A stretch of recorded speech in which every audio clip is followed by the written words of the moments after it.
right, everybody. I am Steve. This is A is for Alice, B is for Bob, and today, hey Maddie, come here.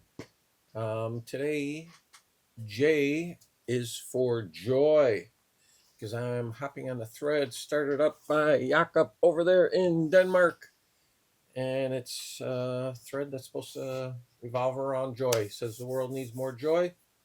Not going to disagree with him there. And he wants us to show 5 albums that bring you joy. It can be the album cover, it can be a song, whatever. So I was trying to figure out which of these I wanted to go with.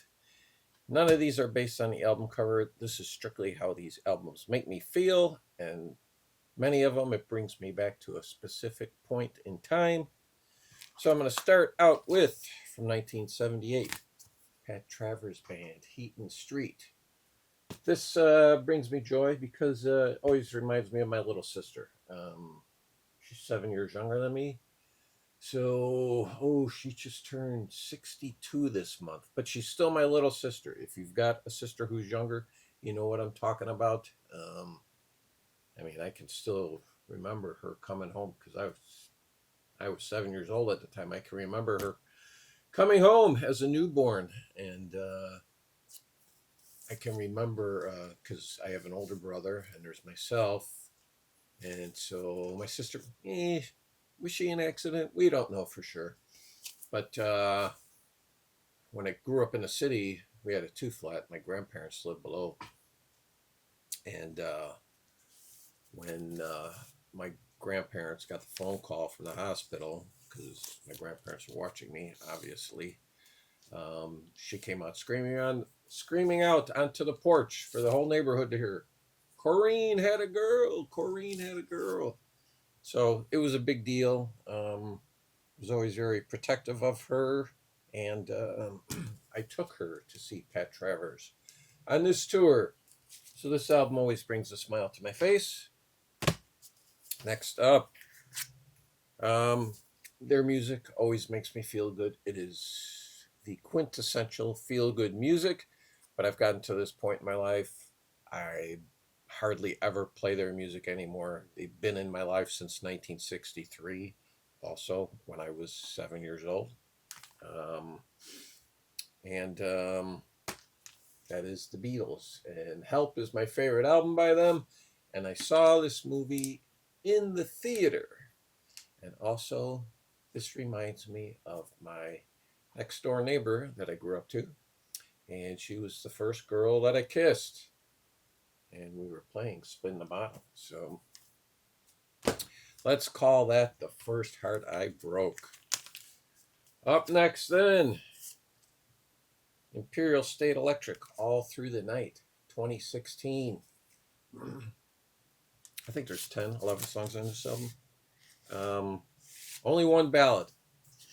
That's the final song. It was a strange song to kind of close out the album, because this is all just pretty much straightforward, in-your-face rock. Very reminiscent, I would say, of kind of Kiss music. Certainly you'll hear Ace Frehley style solos.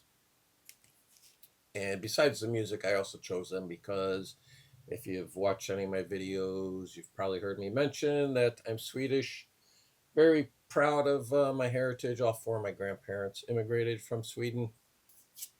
And all my grandparents instilled it into us to be proud of that heritage. So obviously they are from Sweden. So it always makes me think of my grandmother in particular, my mother's mother, who lived in the flat below us as I was growing up. So I was very lucky. I got to see my grandparents pretty much every day for the first 13 years of my life until we moved out of the city. And so obviously then too, if I'm doing anything, playing anything that's of Swedish origin, makes me think of my mother and my grandparents. So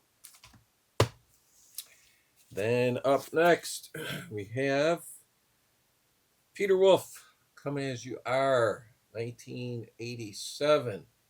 Also, all this music pretty much feel good. I think there's maybe what, two ballads, Blue Avenue and Magic Moon. I think that's it.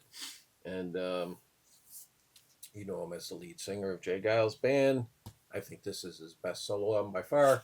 Like I said, it comes out in '87. This always reminds me of when my wife and I were dating. So we got married in 1988.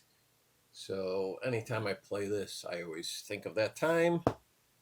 And then up next is you're not going to say this is necessarily feel good music. There are some songs on it that will make you feel good. And this album, had I recorded this yesterday morning, this album would not have made the cut. But there's a reason why it did. Yesterday, if you know him, Anthony Gambler 812, um, he was out thrifting and he sent an image of this album and asked if it's any good. And I said, "Oh, I love that album." So he bought it. And I've been on this thread now for, oh God, I don't know. It's got to be a year and a half, I guess. I dropped out for a couple months, but I'm back. And actually, Anthony dropped out for a while. He's back. But it's myself, Anthony, Gary Physical Format Rock and Roll, Mike at MGK Boston, Trevor, Flat Round Spun. And I mean, it's at the point now we talk very little about music. That's probably only 10% of the conversation. And it's one of the great things about being in the VC. So the album's from 1988. It is the Waterboys, Fisherman's Blues. Okay, so now, well, let me just show you also how much I think of this album. I had it on the original CD, and also I have the Fisherman's Blues box set, which is 6 CDs. So obviously, I really like this album. So last night on this thread, Anthony says, "Steve, I gotta tell you, this Waterboys album is absolutely atrocious." This is like a Robert Christgau review. "Way too happy for me. Way too much violin. I feel like it's the late '90s, and I'm in an Irish dive bar looking for a way out. Definitely not my style of music. Thankfully, it only cost me $2." So my response to him was, "Blow me," and he returned it with, "I love you." So that's the kind of relationships that are forged in the VC. And I don't have to tell you that there's many of you who also have been lucky enough to experience the same thing. So hopefully, Jakob, this video brought you some joy, if maybe just for a couple minutes. And anybody else watching, I encourage you to hop on over there and do it. And I will include a link to his video. Thank you.